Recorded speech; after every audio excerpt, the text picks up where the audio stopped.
ఈరోజు శ్యామల నవరాత్రుల్లో ఆఖరి రోజు అండి. అంటే అమ్మవారిని అయ్యవారి దగ్గరికి పంపించే రోజు అనమాట. ఉద్వాసన అని కూడా అంటాం కదా. అమ్మవారికి పసుపు కుంకుమ, గాజులు, చీర, జాకెట్టు, పళ్ళు అన్నిటితో పాటు సారి పెట్టుకున్నానండి అమ్మవారికి. ఈ విధంగా అయ్యవారి దగ్గరికి అమ్మవారిని పంపించడానికి అన్నీ సిద్ధంపరుచుకున్నాను. మా వారు పూజ చేస్తారు. నేను మహానైవేద్యం వండాను. మహానైవేద్యం ఏమేమి వండానో కూడా మీకు చూపిస్తాను, వచ్చేయండి. అమ్మవారికి మహానైవేద్యంగా ఏం వండానో మీకు చూపిస్తానండి.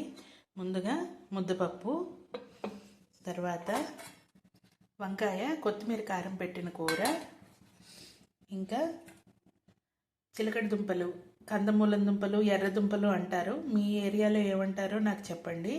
ఆ కందమూలం దుంపల పచ్చడి చేశానండి, రోటి పచ్చడి. ఇంకా వేడివేడి అన్నం కుక్కర్లో ఉంది. 9 రోజులు శ్యామలాదేవికి మా వారు పూజ చేసుకున్నారండి. ఉదయాన్నే షోడశోపచారాలతో పూజ చేసేవారు. సాయంకాలం నేను దీపం పెట్టుకొని వీలైనన్ని రోజులు లలిత సహస్ర పారాయణ కూడా చేసుకున్నానండి. ఈ విధంగా శ్యామలాదేవికి 9 రోజులు మేము పూజ చేసుకోవడం జరిగింది. మీతో చెప్పలేదు ముందుగా, ఎందుకంటే ఇవి గుప్త నవరాత్రులు కదా, నిగూఢంగా చేయాల్సి ఉంటుంది, అందుకని చెప్పలేదు. ఈ చిన్న షార్ట్ నచ్చితే కనుక నా ఛానల్ని లైక్ చేసి, షేర్ చేసి, సబ్స్క్రైబ్ చేయండి. ఈ షార్ట్ నచ్చితే కనుక తప్పకుండా సబ్స్క్రైబ్ చేసుకోండి. Thank you.